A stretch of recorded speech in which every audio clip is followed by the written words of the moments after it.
Yo hello សួស្តីអ្នកទាំងអស់គ្នាជួបជាមួយខ្ញុំ Zen LJT ផ្សាយជាថ្មីម្ដងទៀតហើយអូខេហើយថ្ងៃនេះបងដែរខ្ញុំធ្វើតាមសំណព fan នៅក្នុង TikTok ទាំងអស់គ្នាដែលឲ្យខ្ញុំលេងជាមួយនឹង Brandwood ដែលគាត់និយាយថាគឺវាស្រួល farm ខ្លាំងមែនតើចាអូខេហើយសម្រាប់ក្នុងវីដេអូនេះផងដែរខ្ញុំនឹងយកជាមួយនឹង Brandwood នឹងយកមក eat ហើយនឹងប្រើ skill របស់វាទាំងអស់ហ្នឹងដើម្បីវាយទៅលើ NPC ទាំងអស់គ្នាតែម្ដងហ្នឹងហើយទាំងអស់គ្នាយ៉ាឥឡូវយើងចង់ដឹងថាតើវាខ្លាំងនឹងស្រួល farm ដល់កម្រិតណាដូចអ្នកទាំងអស់គ្នាដែរនិយាយដែរទេយ៉ាហើយសម្រាប់ Brandwood នេះគឺខ្ញុំបានលេងវាបើកខ្លះដែរទាំងហើយតែខ្ញុំអាចបើក skill ចំនួនទាំង4របស់វាហ្នឹងណាគឺបើកបានតែម្ដងអញ្ចឹងកុំឲ្យខាប់ពីលូយើងទៅមើលទៅការវាយរបស់ធម្មតារបស់ Brandwood ទាំងអស់គ្នាតែម្ដងអ្នកទាំងអស់គ្នាហ្នឹងហើយហើយសម្រាប់ការវាយធម្មតារបស់វាហ្នឹងគឺវាយដើម្បីឲ្យ NPC ហ្នឹងខ្ទាតឆ្ងាយចេញពីខ្លួនយើងហើយអត់ចូលចិត្តយើងបានទេអ្នកទាំងអស់គ្នាហ្នឹងហើយគឺវាពិតជាស្រួល farm មែនតើដូចជា fan គាត់បាននិយាយអញ្ចឹងគឺវាពិតជាស្រួល farm ខ្លាំងមែនតើតែម្ដង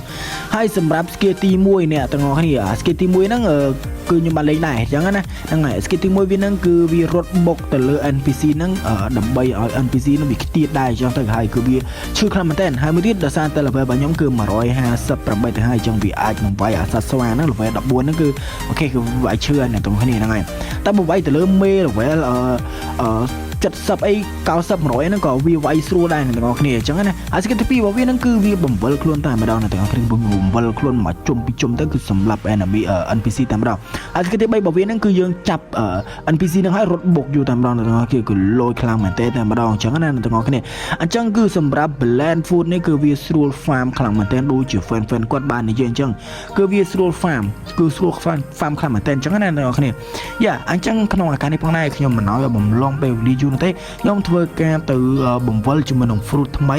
អញ្ចឹងបានអ្នកទាំងអស់គ្នាឃើញខ្ញុំបង្វិលបាន fruit អ្វីហ្នឹងហើយចាំជួយប្រាប់អំពី skill និងការអត្តពលរបស់វាផងតើវាស្រួលលេងឬក៏ស្រួល farm យ៉ាងណាអញ្ចឹងណាហ្នឹងហើយអ្នកទាំងអស់គ្នាអញ្ចឹងកុំខាប់ពេលយូរយើងធ្វើការទៅបង្វិលទាំងអស់គ្នាតែម្ដងយ៉ាអូខេហើយ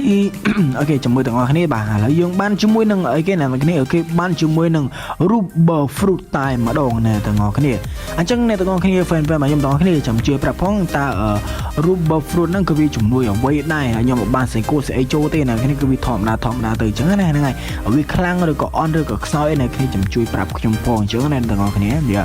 ឥឡូវយើងធ្វើការដើរលេងតាមណាសិនទៅហ្នឹងហើយហើយ Brandwood នេះគឺខ្ញុំធ្វើការຕົកសិនព្រោះខ្ញុំមិនដឹងពី skill របស់វាអត់ដឹងពីកម្លាំងរបស់វាយ៉ាងម៉េចយ៉ាងម៉ាតែហ្នឹងហើយហើយដូចប្រាក់ដើមមុនហ្នឹងគាត់ឲ្យខ្ញុំ please ហ្នឹងដើម្បីឲ្យខ្ញុំតម្លាក់ fruit ដល់គាត់ប៉ុន្តែខ្ញុំអត់មាន